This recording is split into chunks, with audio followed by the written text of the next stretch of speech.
sent down to earth in a manger.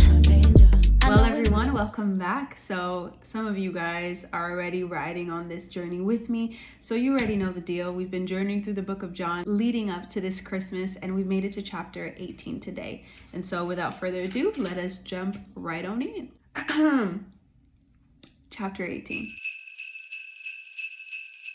Jesus is betrayed and arrested. After saying these things, Jesus crossed the Kidron Valley with his disciples and entered a grove of olive trees. Judas, the betrayer, knew this place because Jesus had often gone there with his disciples. The leading priests and Pharisees had given Judas a contingent of Roman soldiers and temple guards to accompany him.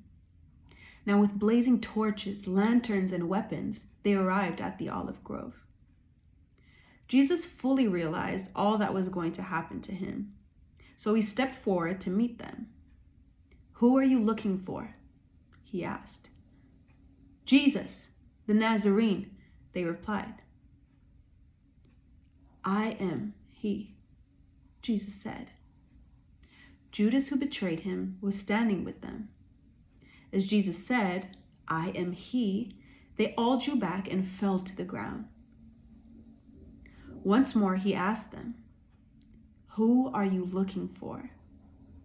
And again they replied, "Jesus, the Nazarene." "I told you that I am he," Jesus said, "and since I am the one you want, let these others go." He did this to fulfill his own statement, "I did not lose a single one of those you have given me." Then Simon Peter drew a sword and slashed off the right ear of Malchus, the high priest's slave. But Jesus said to Peter, "Put your sword back into its sheath. Shall I not drink from the cup of suffering the Father has given me?" Annas questions Jesus. So the soldiers, their commanding officer, and the temple guards arrested Jesus and tied him up. First they took him to Annas, since he was the father-in-law of Caiaphas, the high priest at the time. Caiaphas was the one who had told the other Jewish leaders, "It's better that one man should die for the people." Simon Peter followed Jesus, as did another of the disciples. That other disciple was acquainted with the high priest, so he was allowed to enter the high priest's courtyard with Jesus. Peter had to stay outside the gate.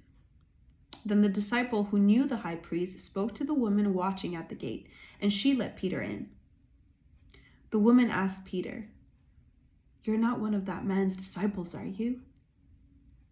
"No," he said, "I am not."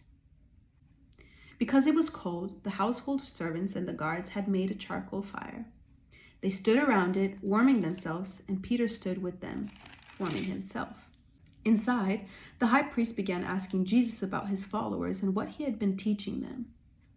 Jesus replied, "Everyone knows what I teach. I have preached regularly in the synagogues and the temple where the people gather. I have not spoken in secret. Why are you asking me this question?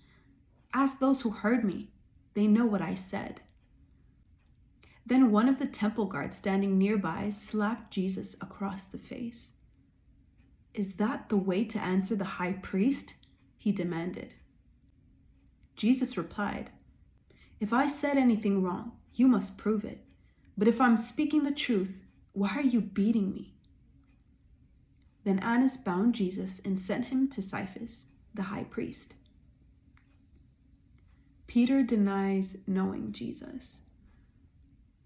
Meanwhile, as Simon Peter was standing by the fire warming himself, they asked him again, "You're not one of his disciples, are you?"